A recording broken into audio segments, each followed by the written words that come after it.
Olá, boa noite! Bem-vindos de volta aqui ao ABC das Mães nas suas noites. Vocês pediram e o pedido de vocês é uma ordem, né? Então o ABC das Mães agora passa para as quintas-feiras a partir das 20h30 aqui na TV Mais. E mais, olha gente, vocês podem assistir o nosso programa quando, como e onde quiser através das redes sociais da TV Mais ABC Oficial no Facebook.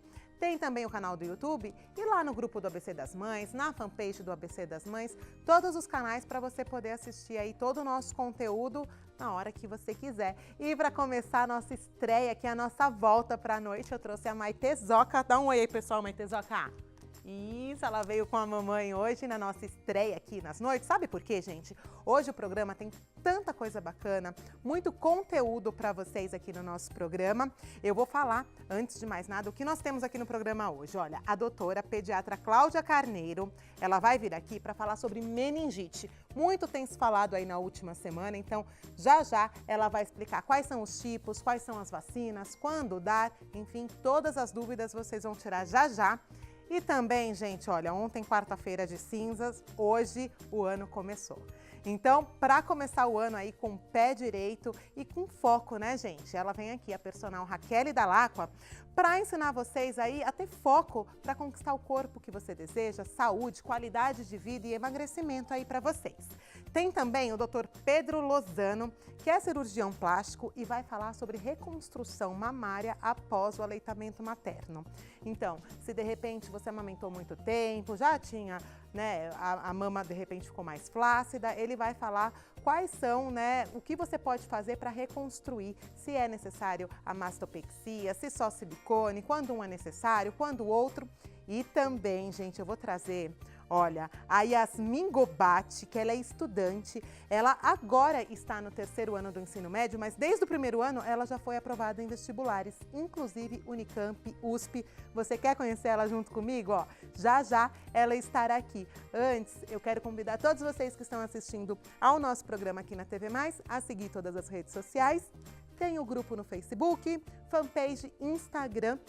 O Instagram, gente, é @CláudiaAloia. Inclusive, corre, porque hoje é o último dia para o sorteio aí do Dia da Mulher no Terraço Itália. Então, se você ainda não está participando, corre lá no Instagram e participa também, tá bom? Agora, eu quero falar do meu look de hoje, que é de uma loja parceira aí do nosso ABC das Mães, que é a Quixow Moda. Lembrando, olha, que vocês têm descontos exclusivos lá na Quixow, viu, gente? Essa saia em couro ecológico linda, a blusa de animal print super em alta e deixa eu mostrar também aqui, olha, os acessórios da Cynthia Rios Semijoias. E esses acessórios vocês encontram lá no Mamãe que Disse também, que é parceiro aí do ABC das Mães. Olha que lindo, maravilhosos, né? E vocês encontram todos a pronta entrega lá no Mamãe que Disse. Agora sim, ó, vamos começar o nosso programa. Maitezoca vai dar um tchau para vocês, dá um tchau aí, ó. Manda um beijo para suas avós, para os vovôs, para todo mundo, o pessoal da escola, né? Ó, ela vai esperar a mamãe ali. Pode ir lá, filhinha. E nós vamos começar aqui, porque a nossa pediatra, a doutora Cláudia Carneiro, já chegou. Boa tarde, doutora, tudo bem? Boa noite. Boa noite, né, gente? Eu tô no boa tarde ainda. Boa noite. Eu ainda, ó, tô acostumada com o programa das tardes. Você é a primeira, você é a minha estreia na noite. Que ótimo, estou super feliz de estar aqui estreando o novo horário. Vamos colocar a Cláudia no eixo aqui, com boa noite. E aí, doutora, olha, agora falando sério, muito se falou essa semana sobre a meningite, né? Infelizmente, nós tivemos aí o caso do neto do ex-presidente Lula, que faleceu, não se sabe ainda, uns falam que foi meningite, outros não, enfim. Gerou dúvida em muitas mães, especialmente nas mamães daqui do ABC. Então, para a gente começar, eu queria que você explicasse para as mães o que é a meningite, né? Quais os tipos de meningite. Enfim, a gente vai querer saber um pouco de tudo aqui. Primeiro, o que é a meningite, o que ela causa e quais são os tipos. Eu sei que tem viral, bacteriana. Isso. Meningite é a inflamação da membrana que cobre o cérebro. Então, é uma membranazinha que cobre o cérebro, toda a coluna e essa membrana inflama. Tá. Não deixa de ser uma inflamação do sistema nervoso central, mas é da membrana. Então, a gente pode ter encefalite, por exemplo, que daí é o próprio cérebro inflamado. Mais grave até, não sei se pode dizer assim. Mas a meningite é esse processo de inflamação da membrana que recobre todo o sistema nervoso, tá? Essa inflamação pode ocorrer por vários motivos, tá? Então, pode ocorrer por uma infecção viral, por um vírus, vamos dizer assim, por uma bactéria, pode ocorrer por trauma, por tóxicos, quer dizer, tem outros motivos, mas o que vem ao caso aqui são e é mais conhecido, são as inflamações por vírus e bactérias, que é o que a gente vê com mais frequência, principalmente no meio pediátrico, né? E as virais, o que difere a meningite viral da bacteriana? A bacteriana é realmente muito mais grave? Elas são diferentes, assim. A meningite viral geralmente cursa com menos complicações, vamos dizer assim. Mas a gente tem, por exemplo, uma meningite por herpes, que é um vírus. Então já é uma coisa um pouco mais grave. Mas pelos outros vírus, ela geralmente se resolve sem complicações. A meningite bacteriana, ela é mais urgente, ela é urgente no sentido assim, a gente tem que tratar com antibiótico, tá? E algumas delas, elas acabam evoluindo com muitas complicações. Alguns tipos de bactéria podem dar abscessos, então pode juntar pus no cérebro, abscesso, então ele pode ter complicações. Você diagnostica, faz o diagnóstico, começa a dar um antibiótico, mesmo assim tem uma complicação, apesar disso. São as que têm sequelas, né? Que o pessoal fala Sequelas, que dificilmente sai sem sequela. Isso. Tá. E nesse caso específico, que eu acho que é o que todo mundo quer ouvir nesse momento, foi da meningocócica, né? Que é a hipótese do que tem acontecido com o neto, né? Com o neto do ex-presidente. E a meningocócica, ela é uma bactéria, então chama meningococo, vamos dizer assim, o nome da bactéria. E ela tem essa gravidade, na questão mesmo da meningite. Todas as meningites são graves, não dá pra gente dizer é pouco, é muito. Mas o que chama atenção, assim, existe uma situação da meningite meningocócica, que é a meningococcemia. Na verdade, talvez isso esteja gerando dúvida nessa que estão falando na mídia do diagnóstico. Se não é. O líquor, né, o exame estava normal. Então, assim, quando você tem uma infecção por esse meningococcus, você pode ter uma infecção da corrente sanguínea. Então, você pode ter os sintomas até semelhantes. Você tem a infecção da corrente sanguínea, aquela septicemia, que acho que todo mundo já ouviu falar, que é aquela infecção generalizada. E ela é muito mais agressiva. Então, a criança entra num estado crítico e em 24 horas ela pode vir a falecer. E muitas vezes na meningococcemia, que é essa situação, o exame de líquor pode vir normal. E é essa bactéria que dá a meningocócica, que também dá uma meningite. E ela pode ser A, B, C ou a CWY ou não? Exatamente. Ela pode ser de qualquer uma dessas? Pode. Aí que a gente entra eu acho que a gente podia, eu sugiro a gente resuma aqui mais na meningocócica, que é o que está assustando todo mundo, que entra nessa questão de vacino, não vacino, a C, e ela é a doença meningocócica. Que a mais comum aqui no Brasil é a C. Dentro da meningocócica Então, é assim, a bactéria meningococo, né, ela tem um nome complexo lá, Neisseria meningitidis, mas essa bactéria, meningococo, ela tem sorotipos, tá? Tem algumas diferenças entre elas, tá? Como se fossem vários filhos, mas são todos diferentes. Então, todos ali são filhos da mesma mãe e do mesmo pai, mas eles são diferentes, tá? Então, aquela bactéria, ela tem sorotipos. Dentre esses sorotipos, então, a gente tem o A, o B, o C, o W, que é o W135, o Y, que é o que a gente já escutou falar de todos esses, e alguns outros, tá? O sorotipo C sempre foi o mais frequente, mais incidente aqui no Brasil.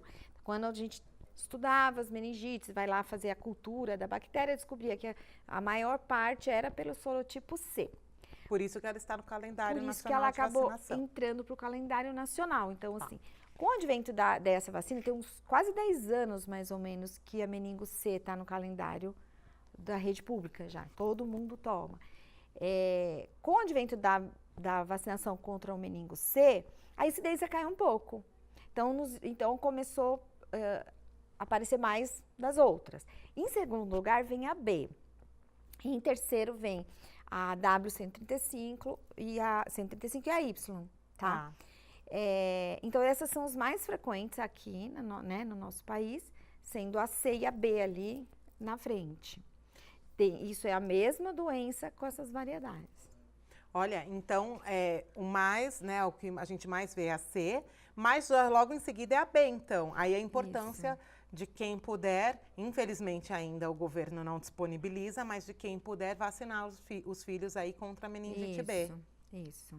Gente, é muito sério, né? E uma coisa importante de falar, daí a gente tá falando, né, da vacina, como que vai pegar, como que não vai pegar, né? Então é importante de falar assim, essa bactéria, ela pode estar presente em pessoas saudáveis, tá? Então, uma porcentagem grande de nós somos colonizados, né? Na orofaringe mesmo, na nasofaringe que fala. Então, se a gente for fazer aquele exame, um exame de suave mesmo, de cotonete, a gente pode identificar em várias pessoas saudáveis a presença desta bactéria. Então, isso faz com que a transmissibilidade seja alta, porque ela é presente em indivíduos sãos, e em algumas situações as pessoas podem tanto estar transmitindo como podem adoecer.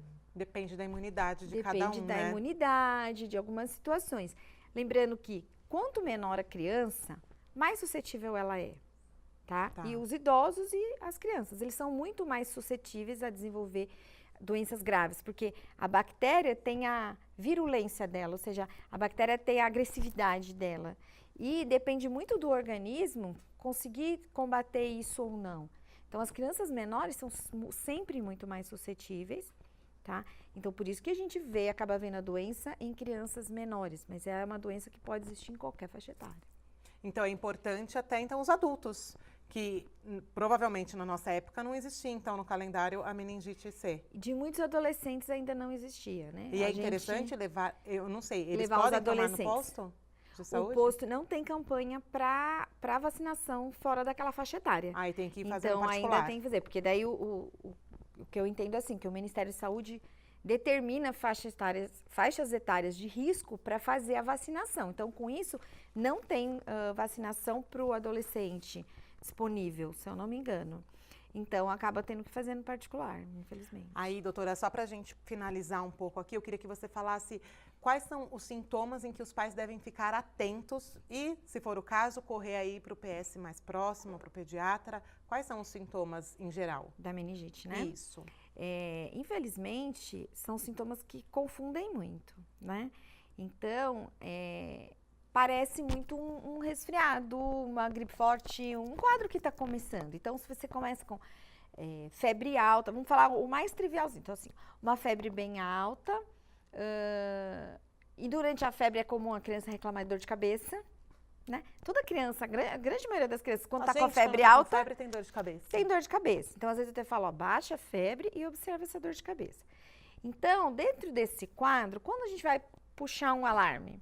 Se é uma febre muito persistente, então é uma febre muito alta, que você medica, ela nem dá tempo de abaixar, ela já sobe de novo. O que é muito alta? Uma febre de 38,5, 39, tá? Pra cima. Pra cima. Que ela é difícil de abaixar e você abaixa logo, aquela febre volta. A criança, você vê os sinais de prostração, ela tá mais caída, mais abatida. Tá sentindo muita dor de cabeça na febre? Abaixa a febre, observa. Continuou tendo dor de cabeça? Vamos se preocupar um pouquinho. O trivial, né, que às vezes não aparece na abertura do quadro, é a criança ter vômitos, muitos vômitos, às vezes vômitos em jatos, assim, e dor na nuca. É difícil a criança falar dor na nuca. Durante o exame físico, vocês já devem ter percebido que os pediatras dobram a cabecinha. Sim. Né? Que a gente testa reflexos, assim, que são dor e alguns reflexos. A criança, às vezes, você estimula aqui a coluna e os nervos, né, ela puxa a perninha. Então, são testes que a gente faz para suspeitar de uma possível meningite. Então, eu acho que deveria correr ao PS caso fossem esses vômitos incoercíveis, então assim, um vômito importante, em jato, que tá batido, a febre muito alta, a criança muito prostrada. E sempre abaixa a febre. Mesmo lá no pronto-socorro, é importante, o pediatra vai pedir, vamos abaixar a febre para examinar. Porque a febre, ela mascara um pouco a dor, os sintomas, né? Então, em casa, não precisa correr. Ai, tá com febre, você correndo. Dá o remedinho, começa a baixar a febre. Ah, mas ele não tá ele não tá legal. Então, tá bom, baixou a febrinha, se organiza, pega as coisas e leva para ser avaliado. Como eu falo em todas, né, sempre é importante você ter o seu pediatra para te orientar também, para você sair correndo, batendo em tudo quanto é pronto-socorro por aí, né? Então, às vezes, uma orientação do seu próprio pediatra ajuda, né? Gente, e é muito sério. Então, aqui o recado da doutora Cláudia foi, se puderem vacinar, vacinem. Claro que a C, todos têm que vacinar, né, no postinho de saúde, enfim, ou se você quiser dar no particular também. E quem puder, a ACWY e a B também, que são as que têm maior incidência aqui no país. Isso. Né? Do mais, gente, é caprichar na alimentação, na higiene das crianças, manter a imunidade deles em alta. É a nossa defesa diária, né? Isso mesmo. Ai, obrigada. Amei. Só volta. Muito obrigada a vocês. Eu também adorei voltar, né? Claro. E a gente vai marcar mais vezes. Obrigada por ter esclarecido. Espero que a gente tenha aí conseguido acalmar o coraçãozinho das mamães que nos assistem. Obrigada mais uma vez, viu, Clau? Muito obrigada a vocês. Até a próxima. Gente, vou para um break muito rápido e na volta temos a Raquel aqui para vocês. Já volto um minutinho.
Voltamos nessa noite aqui com o nosso ABC das Mães, cheio de conteúdo para vocês. E olha, ontem, finalmente, né, começou o ano aqui. Ontem foi quarta-feira de cinzas, hoje, né, gente, mais ou menos primeiro dia do ano. Então, ela está aqui para colocar você no foco, a personal trainer Raquel Dall'Acqua. Boa noite, Rá, tudo bem? Boa noite, Cláudia. Boa noite, mães. E aí, vamos colocar todo mundo na linha, né, Rá? Vamos porque é colocar tão na linha. difícil, né? Foi Natal, Ano Novo. Aí, janeiro, as crianças em casa de férias. Gente, que mãe não come pacote de bolacha com as crianças de férias em casa? É verdade. E agora, Rá, E é que a bem gente assim faz? mesmo, né? O ano começa depois do carnaval, né? O Exato. pessoal sempre espera. E assim, eu sei o que vocês aprontaram aí nesses carnavais, né? Pelo que eu vejo uma média, assim, né? do pessoal. Muito, bebe bastante, come bastante, mas agora sim, é hora de voltar. Se você quer se preparar, estar bem, vai no verão, ou mesmo entrar numa roupa, ou ter mais saúde, mais disposição, é a hora de começar, não tem mais desculpa, né, Cláudia? Tem que ser agora. Vamos lá, então a gente vai anotar todas as dicas da Raquel hoje para a gente começar o nosso ano de fato aqui e com foco, para quando a gente chegar lá no verão, a gente ter o corpo que a gente se sente bem, né? Que não precisa seguir nenhum padrão, mas que faça com que nós, né, que a gente consiga se sentir bem dentro do corpo que nós temos aqui.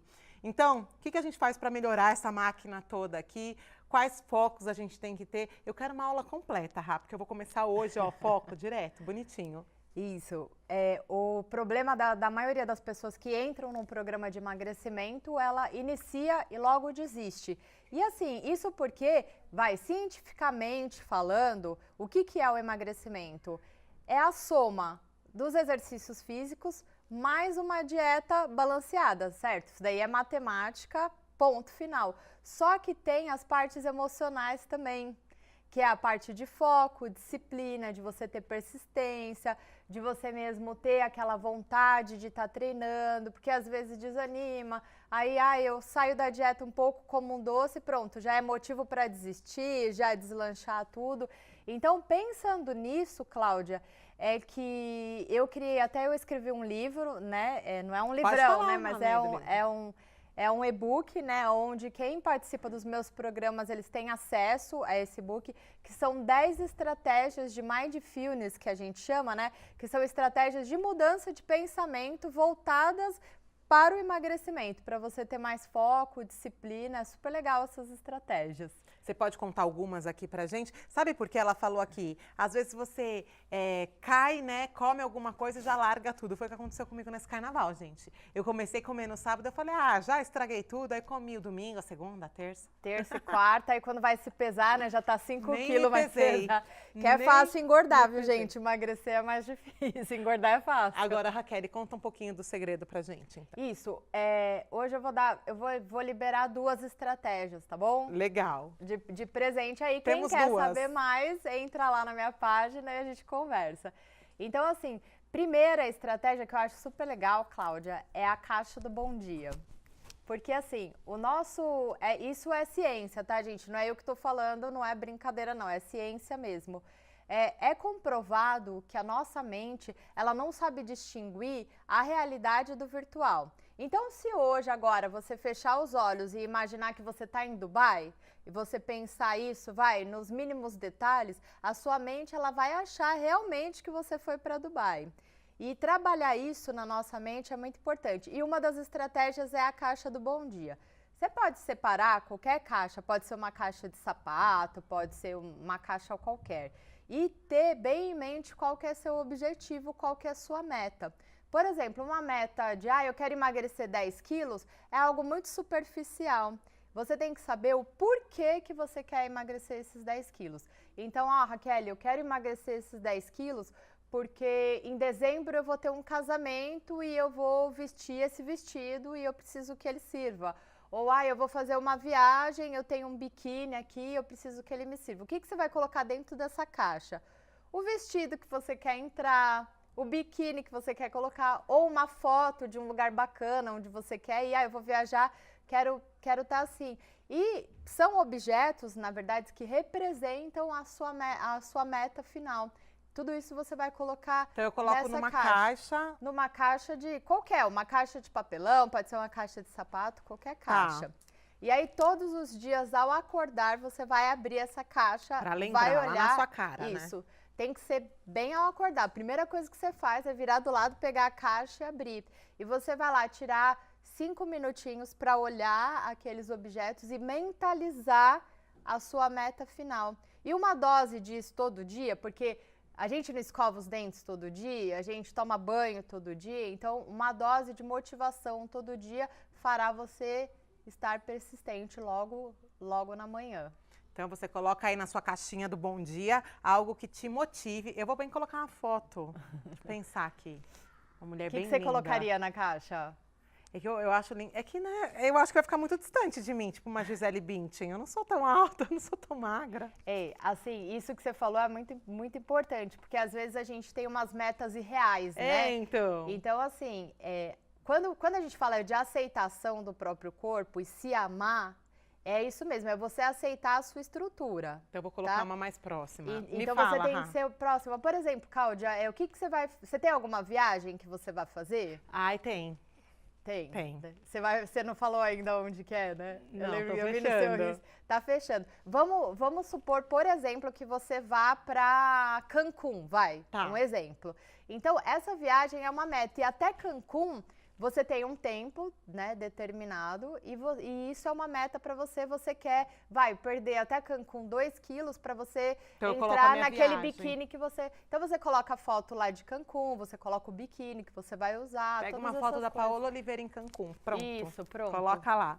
Ou da própria praia, né? Não precisa nem estar associado a uma pessoa. Tem que estar associado a você, ao seu sentimento. Eu quero me sentir assim, né? O que você tem lá nessa praia, tá? Isso. Eu já até sei. Tá bom. Tá bom? Vai fazer a caixa do Bom Dia, né? Vou colocar nos stories, gente. Aí vocês vão ver o que vai ter dentro da minha caixa. Mas só quem seguir o Cláudia Aloia lá no Instagram. E, gente, parece uma coisa boba, mas é como eu falei, é uma dose de... É a mesma coisa de escovar os dentes, né? Se você não escova os dentes todos os dias, ele não vai ficar podre de um dia para o outro, mas ao longo do tempo, isso vai ter uma ação, né, para você. E é a mesma coisa a questão do pensamento, de você mudar o foco, mudar o seu pensamento voltado para aquilo. E agora, então, dica número 2. A primeira nós já aprendemos, temos que ter um foco e olhar para esse foco todos os dias de manhã. Certo? Isso. Nosso bom dia vai ser para essa caixa agora. A partir de hoje, mulherada, eu quero ver vocês postando as caixas de vocês. E agora, isso, posta aí. E não esquece de marcar o Cláudia Aloia e personal Raquel também nos pra gente ver. E daí a gente vai repostando e a gente vai vendo, uma vai ajudando a outra. Isso é bom, motivação, né? Fazer com amigas é muito bom. Motiva mais ainda. E a segunda dica, né, que seria a segunda estratégia, seria o diário e a agenda.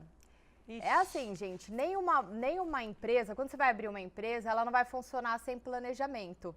Tá. E o emagrecimento é a mesma coisa, ele funciona dessa forma também.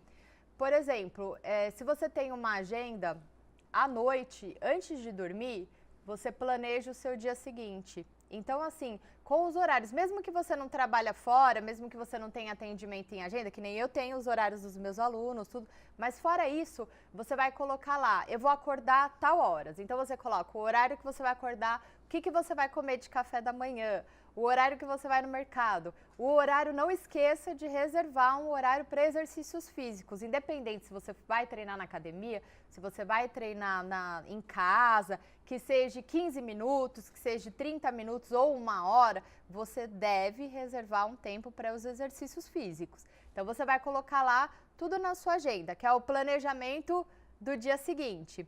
Isso daí, Cláudia, além de você organizar o seu diário, você também consegue ser mais fiel, né? Porque você vai ter que cumprir aquelas metas diárias e você consegue dormir melhor. Lembra que a gente falou um dia que o sono, ele emagrece? Sim. Que é na hora do sono que a gente emagrece mais? Se você anota tudo que você vai fazer no dia seguinte, você dorme mais tranquilo, porque você já tá lá com todo o planejamento, você consegue dormir mais.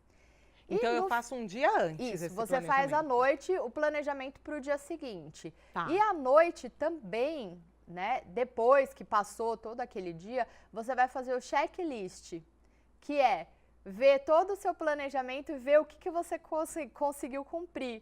Então, lá, você coloca lá um verdinho para tudo que você conseguiu, lá tá o checklist, e o que você não conseguiu cumprir, você vai refletir o porquê que você não conseguiu cumprir aquilo. Por exemplo, por que você não conseguiu tirar 15 minutos do seu dia para praticar alguma atividade física, né? O que está impedindo? E ir trabalhando essas coisas para que você tenha realmente um diário e ele esteja todo lá certinho. E olha, eu já li muito, inclusive o coaching veio aqui e falou que quando você faz esse cronograma aí diário, muito provavelmente você já vai ter cumprido todas as tarefas antes do proposto ali, né? Com certeza. Eu ainda não fiz, mas eu vou fazer. Isso deve funcionar muito. Funciona. E agora sim, e você tem que colocar prioridade, né, Rá? Porque, por exemplo, às vezes a primeira coisa que a gente quer eliminar porque atrasou alguma coisa é a academia.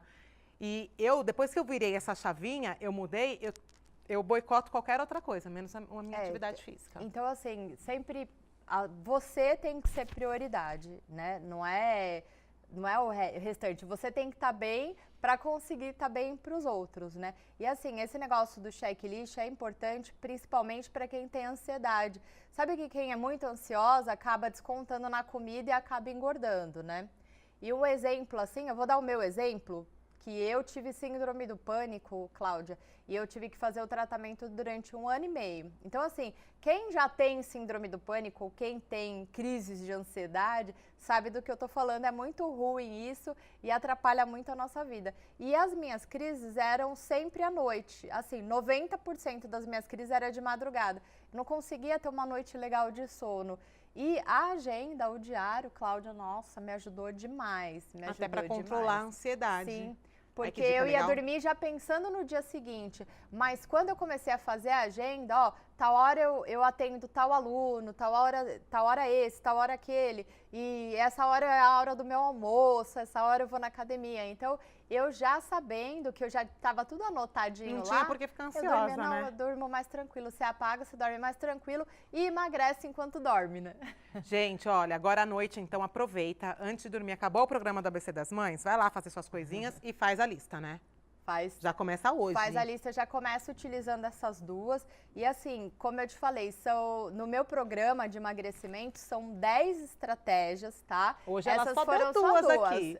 Também não vou abrir tudo, né, gente? Agora, Rai, para quem quiser conhecer mais, então, deixa site, deixa contato, deixa tudo, porque a gente vai querer saber um pouco mais. Claro que eu vou trazer mais vezes a Raquel aqui no programa, mas quem tiver com a ansiedade aí não trabalhada e quiser chamar antes ou quiser saber um pouco mais, onde que a gente acha, Rá? Isso, gente. Olha, eu tenho programas para todos os bolsos, tá? Você não precisa estar perto. Eu faço atendimento online, tenho o programa 100% online. Tanto para quem quer treinar em casa, Cláudia, eu tenho o programa Magra Fácil, tá? Que é para quem treina em casa. E eu tenho agora o projeto Fábrica de Sarados, que é para quem treina na academia. Então, tanto faz, ou você treina em alguma academia ou na academia do seu prédio, entra pro projeto Fábrica de Saradas. Isso. E aí, quem quiser saber mais, entra no meu site, lá a página novíssima, gente, www.personalraquel.com.br. Raquel com um L só, tá, gente? É Raquel, viu? Não é Raquel, é Raquel. Com I no final e L-I, um L só. Isso. É Personal Raquel e o meu Instagram, @Personal Raquel também. Eu dou dica todos os dias, tem vídeos lá, e aí quem quiser entrar em qualquer um dos meus projetos, vem pro time que agora é a hora de emagrecer. 100% eu garanto o resultado. Gente, olha, vocês já sabem que eu treino com a Raquel e posso atestar para vocês. É bem legal, dá uma diferença muito bacana. Então, se vocês quiserem saber mais, entrem aí nos sites que a Raquel mencionou e em breve eu te chamo novamente, né, Rá? Isso aí, Cláudia. Obrigada, logo viu, eu volto. por ter vindo de novo aqui. Eu que agradeço. E vou te chamar porque a gente quer mais 2 dicas no próximo programa, tá bom? Vou trazer sim, com certeza. Gente, vou para um break rápido agora e já volto. Você não sai daí e compartilhe o nosso programa.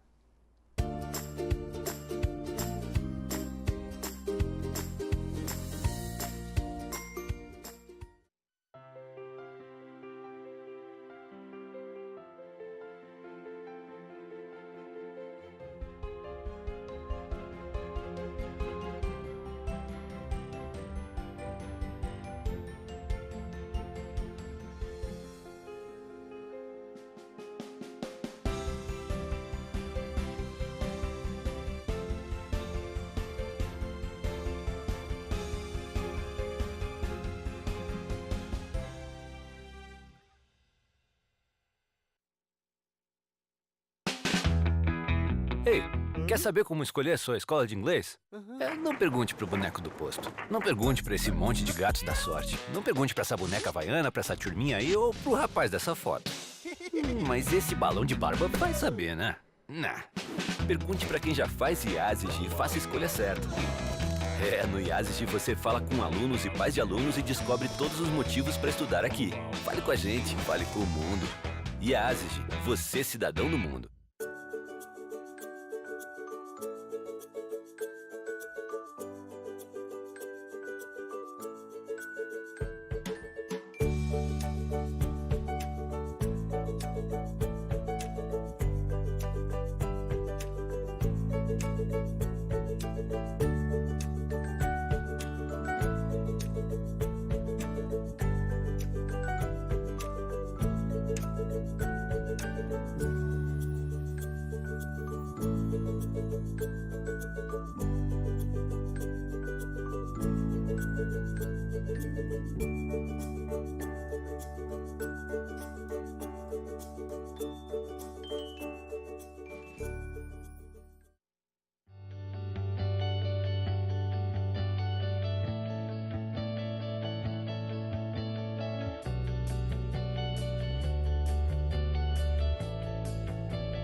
Voltamos nessa noite de quinta-feira aqui para vocês.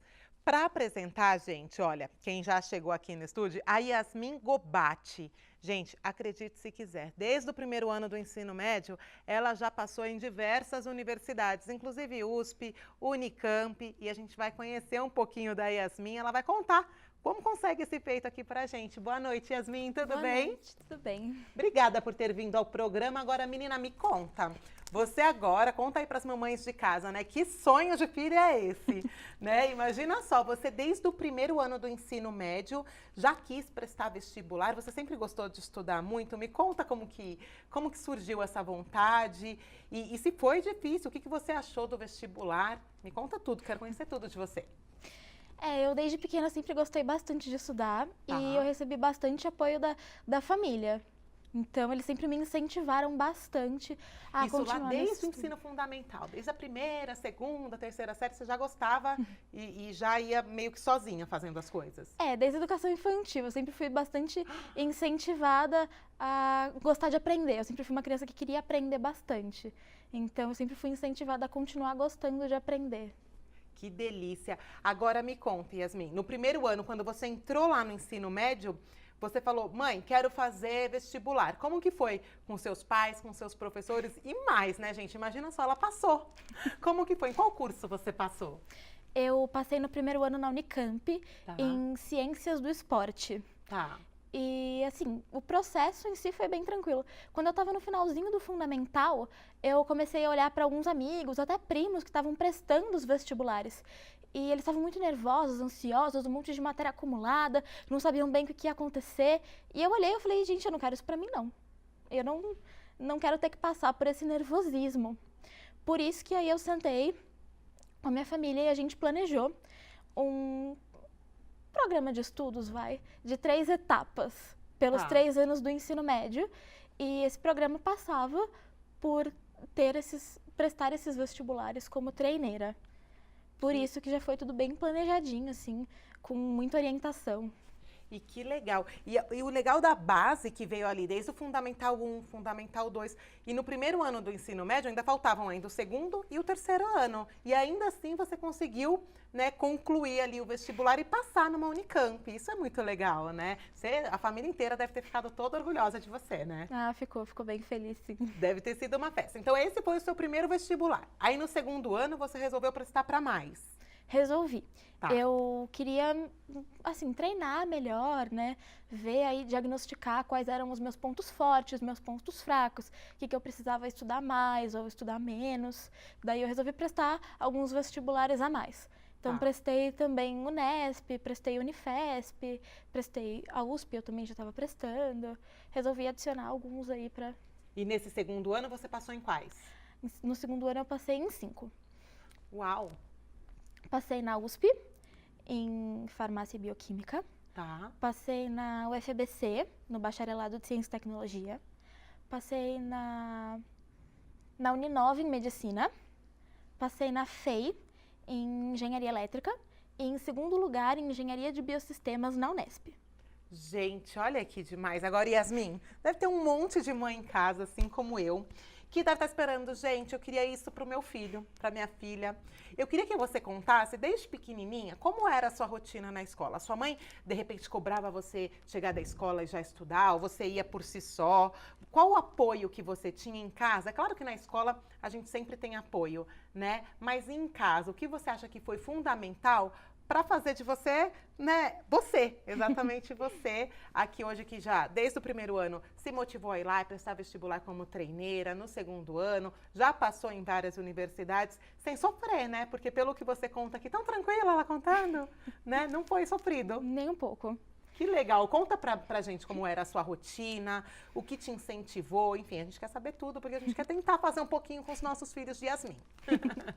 Então, desde pequena eu sempre fui bastante incentivada a chegar da escola e já estudar, já fazer lição de casa.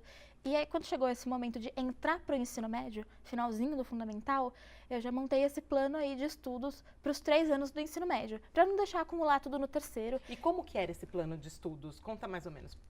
Então, esse plano de estudos, ele passa pelos 3 anos do ensino médio e mais ou menos 3 etapas.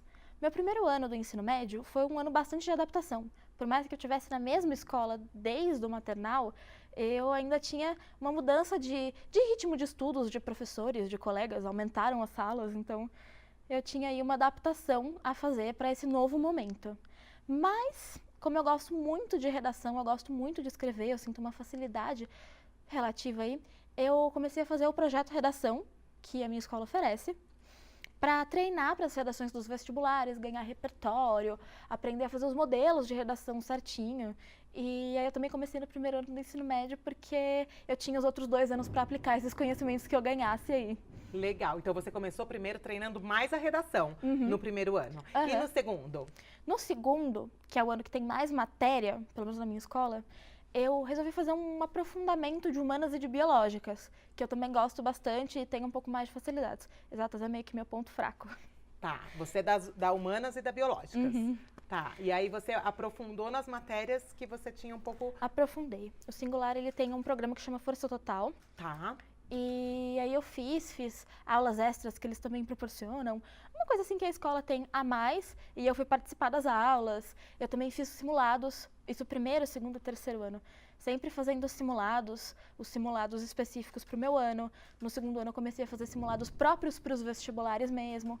Tem simulados que o colégio oferece abertos, então é bem interessante. E agora, esse terceiro ano, você vai prestar para o quê? Você já decidiu? Você já vai querer ingressar direto na faculdade? Bom, gente, ela já treinou, né? Já tá pronta. Me conta qual curso você decidiu, para qual área você optou.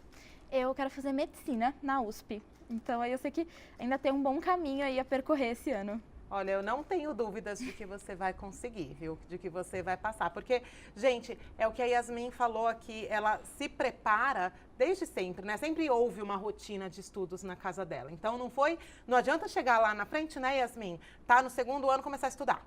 Ou no terceiro ano vai se matricular num cursinho. Aí vai ficar mais difícil, fica mais complicado. Tem que ser algo pra vida, né? Todos os dias. Então conta pra criançada que tá assistindo aí em casa, que tem um monte, né, de mães com filhos assistindo aí em casa. Agora o recado pras crianças que querem, assim como a Yasmin, chegar lá na frente, passar com facilidade no vestibular, sem sofrer, tranquila, aprendendo de fato. Então, conta aí pras crianças de casa o que elas devem fazer. Tem que estudar todos os dias, tem que ter uma rotina, né, Yasmin? Tem, é importante ter essa rotina e pegando um pouquinho a fala da personal Raquel, que estava aqui falando sobre emagrecimento, essa parte de agenda, de planejamento é muito importante. Para emagrecer, para conseguir uma vaga num tão sonhado vestibular, é muito importante a gente ter esse planejamento para a vida inteira. Então, é uma diquinha aí, vai. Sempre ter tudo bem planejado, bem certinho o que você vai fazer. Às vezes imprevistos acontecem, não consegue seguir o cronograma perfeitamente, mas o importante é ter tudo bem planejado. E acho que uma coisa assim que eu falo de coração é ter prazer em estudar.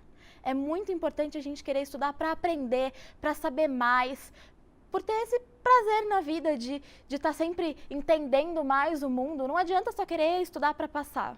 O vestibular é uma prova. É conhecimento, de verdade, a escola é né? só uma fase. A gente tem que levar conhecimento para a vida, sabe? Tem que ser gostoso esse processo de aprender. Ai, que linda. Vendo ela falar, né? Dá até gosto, né, gente? Olha, Yasmin, parabéns. Que você continue aí em frente. Claro que você vai estudar medicina. E medicina, né? A gente nunca para de estudar. Acho que você vai estar na área certa aí. Que você continue com esse prazer por todos os dias da sua vida. Porque é muito lindo ver você falar. Até eu fiquei com vontade de estudar agora, gente. Mas Tezoca está aqui no programa hoje. Vocês viram que ela começou o programa comigo. Espero que ela tenha prestado bastante atenção em você, viu, Yasmin? Parabéns. E depois você conta pra gente. Com certeza, ano que vem você volta aqui para contar que já está em medicina. Vou querer saber em qual faculdade, em qual universidade. Obrigada por ter vindo, viu? Gente, linda, Yasmin, né? Olha, agora eu vou ficar aqui apaixonada por essa menina. Vou para um break rápido e eu já volto para a gente falar com o cirurgião plástico. Não sai daí.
Voltamos nessa noite aqui com a nossa última entrevista, que é o Dr. Pedro Lozano, para falar com você aí que, de repente, depois do aleitamento materno, já não está tão satisfeita com a sua mama. E ele vai explicar hoje quais são as técnicas que você pode usufruir aí, que você pode lançar a mão para reconquistar aí a mama do jeito que você sonha, do jeito que você quer. Então, o doutor Pedro Lozano já está aqui. Boa noite, doutor. Boa noite, Cláudia. Tudo bom? Boa noite a todos os telespectadores. Obrigada por ter vindo, viu? Eu vi aqui, ele já trouxe vários implantes aqui, já nós vamos mostrar. Mas primeiro, doutor, eu queria que você explicasse. Por exemplo, depois da amamentação, a mama enche, depois esvazia, termina ficando, além da queda, a pele parece que muda e fica mais fina. Aí eu queria saber, a maioria das mulheres, quando vai, né, reconstruir, fazer novamente a mama, deixar ela com formato como de antes, como de mais jovem, elas terminam tirando a pele, fazendo amasto, ou dá só para preencher aquele vácuo, né? Não sei se eu posso falar assim todo, com a prótese. Perfeito, Cláudia. Você acabou abrangendo todos os tipos de pacientes, né? Ó, que bom! Bom, primeiramente nós temos aquela paciente que ela amamentou, teve o filho. A maioria das pacientes amamentam entre torno de 6 meses a 1 ano, algumas menos, outras um pouco mais. Mas o efeito pós-amamentação hormonal, o que acontece com a mama? A mama é um tecido que tem pele, gordura e glândula. Durante a amamentação, a glândula cresce muito. E essa gordura, que já tinha antes da gestação, acaba virando energia para produzir leite para amamentar. Tá. Então, acaba a amamentação, a mama diminui e muitas vezes fica flácida. Por quê? A glândula evoluiu e perdeu a gordura. Mas algumas pacientes, dependendo do biotipo, por isso que essa cirurgia é muito individualizada.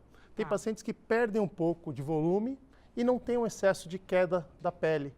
Então, essas pacientes são candidatas a colocar apenas um implante de silicone, uma prótese, que a gente consegue devolver esse volume. Agora, existem outras pacientes que antes de engravidar já tinham uma flacidez, já tinham um pouco mais de estria e a mama já era um pouco mais flácida antes. Com a amamentação aumenta tanto o peso da mama e também ela perde gordura amamentando, que depois que ela para de amamentar, 6 meses, 9 meses depois, a mama fica mais caída ainda do que era previamente à gestação. Sim. Essas pacientes são candidatas a 2 tipos de procedimentos. Só tirar a pele e modelar a própria glândula dela, geralmente pacientes mais novas, até 30, 35 anos. Ou a gente pode modelar, retirar o excesso de pele e junto colocar um implante de silicone. E mais modernamente, a gente consegue tanto colocar o implante de silicone e colocar um pouco de gordura ao redor. Fazer uma lipoaspiração da paciente, retirar a gordura e colocar ao redor para não ficar aquela prótese visível. Então a gordura dá uma sustentação, então, para o seio. Sim. E aí, geralmente, então, acho que 99% dos casos, após a amamentação, essa gordura vai embora, junto com o leite, e aí por isso que a mama termina cedendo mais bruscamente, né? Mais forte depois desse período. Perfeito, fica com volume menor, a paciente, ela coloca o sutiã que ela usava antes da gravidez com bojo, que antes ficava preenchido, ela olha, fica não um preenche espaço. mais. Isso, agora, isso. A auréola também muda um pouco com a amamentação, né? Cresce, fica mais escura, isso também pode ser corrigido quando tira a pele? Perfeito, pode sim, Cláudia. Bom, primeiro, algumas pacientes realmente a areola aumenta muito e a maioria fica escura devido ao hormônio da gravidez. Né? Tem pacientes que têm até melasma, ficam com uma linha escura no meio do abdômen. Mas essas pacientes que têm a auréola grande, a gente consegue reduzir ela com uma cicatriz praticamente que imperceptível ao redor, muito fina ao redor da auréola. Algumas pacientes que não, a auréola era muito pequena, e algumas que têm até a papila, o mamilo invertido, só de colocar prótese ela já fica maior e a gente corrige essa deformidade, né? É muito individualizado. Por isso que tem que ter uma consulta com o seu cirurgião de confiança e ele vai ver o seu caso. Agora eu vi, doutor, que você trouxe aqui alguns tipos de prótese. O que diferem essas próteses aí? Eu vi que uma é mais achatadinha, a outra é mais... É isso mesmo? Porque pelo que eu tô vendo aqui, assim, direto. Uma é mais amassadinha, a outra é mais pontudinha. Perfeito, Cláudia. Bom, nós estamos atualmente na 5ª geração de prótese, né? As próteses começaram já no final da década de 60 e hoje nós temos várias próteses individualizadas para o formato do tórax da mama do paciente. Então, por exemplo, paciente muito alta, que não quer aumentar muito, eu consigo colocar uma prótese que ela dê uma base, ela preencha mais aqui, mas não coloque muito a mama para frente, porque ela já tem uma mama. Eu consigo fazer isso, então a gente fala que é o perfil da prótese, você olhando de ela é o perfil baixo, alto, super alto, né? E o mais interessante é que essas próteses, ela é um material macio. E ai, gente, que delícia. Antigamente, e ela é meio áspera, assim, né? Ela é uma superfície texturizada, rugosa. É o termo técnico texturizado. Por quê? as primeiras gerações de próteses eram lisas, era lisinho. E o organismo, ele reconhecia como estranho. Então, as primeiras próteses da década de 60, 70, comecinho de 80, nós falávamos que deveriam ser trocadas a cada 10 anos. Tá. Porque o organismo fazia uma reação muito forte contra ela, chamava contratura ou até digeria ela e rompia. Hoje não. Essa texturização, aquela rugosidade, o organismo não reconhece ela muito como estranho, somente em 2% das pacientes. Antigamente era 15%. Né? E ela é muito mais macia. Um gel de silicone, se você olhar a paciente sem sutiã, fica uma mama natural, com formato de gota. Gente. Apesar de ela ser redonda, mas ela com a gravidade ela fica natural. Olha que legal, fica uma gotinha mesmo. E aí a paciente põe o silicone e dá aquele colo põe o sutiã, tá? O biquíni, dá aquele colo bonito, um aspecto natural que ninguém, se você não exagerar no volume, ninguém sabe se é prótese ou é natural. Que legal, eu acho que esse é o mais lindo, né? Agora, doutor, a mamãe ali que está assistindo, está amamentando, acabou de amamentar agora. Depois de quanto tempo ela pode fazer tanto a mastopexia, né? Esse é o nome. Sim. Tanto a masto quanto o silicone. Quanto tempo ela pode fazer? E como é essa cirurgia? É rápida? Os tipos de anestesia? Eu queria que você desse... Eu sei que cada caso é um caso, né? Mas mais ou menos o que existe aí. Bom, uma cirurgia de mama, a gente precisa conversar com a paciente, assim, qual que é a programação dela a médio e longo prazo. Então, chega uma paciente falando, doutor, eu estou insatisfeita com minhas mamas, mas eu pretendo ter filho daqui a 1 ano. Então, não tem sentido fazer uma cirurgia dessa. Né? A gente orienta que pelo menos 2 a 3 anos, né, se você não pretende ter o espaço entre um filho e outro. Tá? Isso depende do caso, do anseio da paciente por ter reconstituído o volume da mama ou não. Às vezes acabou de ter o primeiro filho, já quer colocar, mas já vai ter outro? É frequente isso, a gente precisa orientar um pouco nesse sentido, porque é uma reoperação no futuro, né? Então a gente precisa ter um pouco mais de calma. Tá. Bom, mas uma paciente que ela não queira ter mais filhos, ela tem uma mama pequena. Então só pouco volume, não preciso retirar a pele, às vezes só colocar prótese, tá? Uma cirurgia que dura em torno de 50 minutos a 1h20. A anestesia pode ser com anestesia local e sedação, lógico, feita no hospital, ou anestesia geral, tá? São as duas que nós utilizamos mais. E a recuperação é simples, então após essa 1h20 no máximo de cirurgia, o paciente fica em observação e a maioria tem alta no mesmo dia, no final da tarde, caso operemos pela manhã. Agora, no caso da mamoplastia ou mastopexia, esses são termos que dão um pouco de confusão também.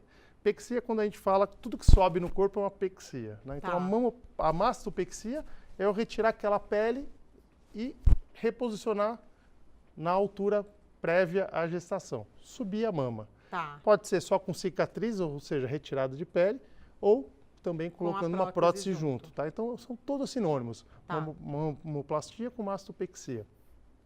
Então, essa é uma cirurgia que varia muito, geralmente dura em média 2h30 até 4 horas, dependendo do tamanho da mama, se vai colocar a prótese ou não. Tá? Então, em média, aí, vamos colocar em torno de 3 horas.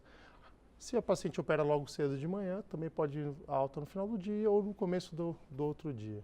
A anestesia, nesses casos, a grande maioria é anestesia geral, porque é uma cirurgia um pouco mais longa, acima de 2 horas, é mais seguro fazer com anestesia geral. Agora, e o pós em casa, para as mamães aí? Eu sei que segurar a criança no colo vai ficar um pouco difícil no começo, né? Isso é importantíssimo. Bom, tem que ter suporte, né? Tem que ter alguém que te ajude. Perfeito.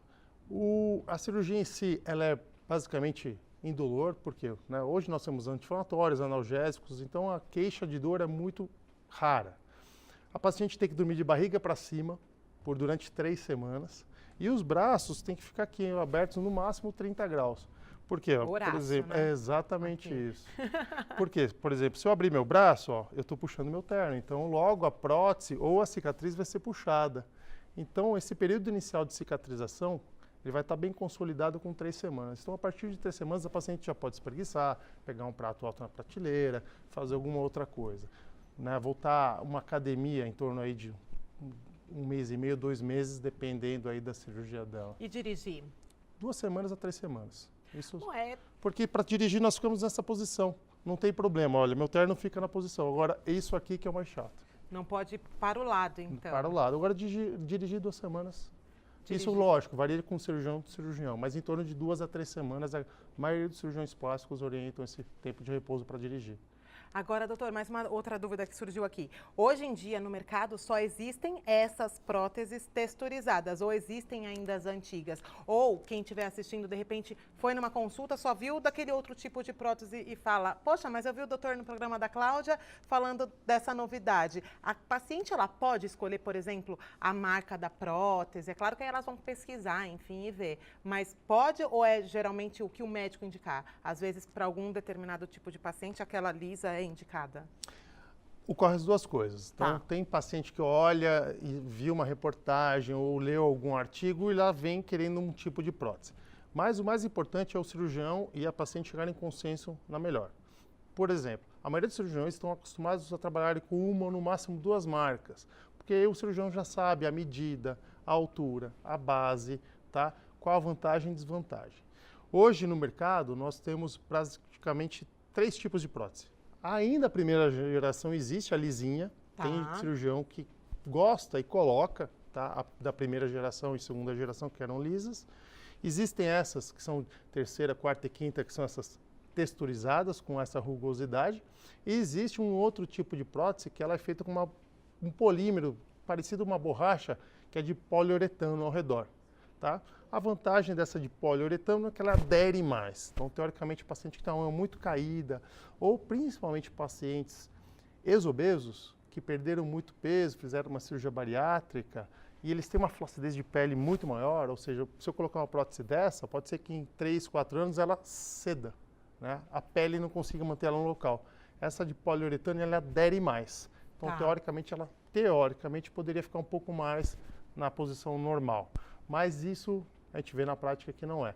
Varia de cada caso, conforme cada tipo de pele e conforme o tamanho da prótese que a paciente coloca. É diferente colocar uma prótese de 150 a 200 ml do que colocar uma de 400. A gravidade vai puxar mais de 400 ml, não tem jeito. A tendência é cair mais rápido, então quanto maior, mais rápido cai, não adianta, Perfeito. Mesmo sendo silicone. Perfeito. Gente, não tem jeito, né? A gravidade não nos perdoa. Agora, doutor, uma última pergunta aqui. Quem faz a mastopexia, mamoplastia, por exemplo, eu já tive 2 filhos e já fiz minha mamoplastia, lá tudo certinho. De repente engravido de novo. Ela consegue amamentar depois de uma mastopexia ou não? Consegue. Dependendo da técnica utilizada, se é cortado perto da areola, não, né, ela pode não amamentar. Geralmente, a taxa de não amamentação varia de 15% a 30%. Tá? Então, dependendo da técnica. Só de colocar, por exemplo, a paciente que não tem nada e só coloca o silicone, não faça uma cicatriz ao redor da areola, essa paciente não vai ter problema de amamentação. É mais quando há o corte ali, a masto mesmo. A mastopexia é em torno de 15% a 30%, tá? Não consegue amamentar. Tá? Isso aí tem que ser discutido com a paciente. Não é fatal, né, gente? 30% ainda é um número menor, a grande maioria consegue, então 70% consegue. Sim, 70% ou mais consegue.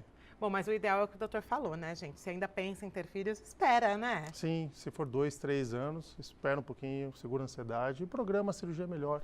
Agora, doutor, a última pergunta, prometo, pra gente finalizar aqui. Colocou silicone, tem muita mulher, coloquei silicone e não uso mais sutiã. Aí tende a ceder mais rápido ainda, né? Tem que continuar usando sutiã. Ou a gente está livre de sutiã depois do silicone? Não, isso é orientado até pelos mastologistas, sempre utilizar o sutiã, tá? Porque, como disse, a gravidade não perdoa, né? Naturalmente, a mama, ao longo dos anos, igual a face e tudo ela tende a cair, né? E com o peso da prótese de silicone, ou mesmo com gordura que nós injetamos na glândula, ela tende a ceder. O ideal é usar o sutiã, tá? Se possível, quando atividade física, usar um top, tá? Que deixa a mama justa. E o tomara que caia, usar o mínimo possível. Porque são o tomara que caia... situações que exigem mesmo, que não dá sustentação, né? Eu costumo dizer para as pacientes, se você usar o tomara que caia, ele vai cair. Vai cair. Obrigada, viu, doutora? Adorei. Acho que foi bem esclarecedor aí para as mamães de casa. Quero agradecer mais uma vez a sua visita aqui. O doutor Pedro Lozano para vocês. Obrigada, Obrigado, viu, por ter Cláudia. vindo. Adorei os esclarecimentos. Deixa eu devolver a prótese aqui, que eu fiquei com ela na mão o programa inteiro. Eu que agradeço o convite. Mais uma vez. Gente, nosso programa dessa noite vai ficando por aqui. Espero que vocês tenham gostado. Compartilhem muito o nosso programa, porque agora nós temos um encontro marcado todas as quintas-feiras aqui na TV+, a partir das 20h30. E eu espero vocês a semana que vem. Enquanto isso, no decorrer da semana, compartilhem, marquem as amigas aqui nessa transmissão e mandem suas sugestões também aqui, tá bom? Um beijo, que a semana de vocês seja abençoada e eu espero vocês em horário marcado na próxima quinta. Até mais!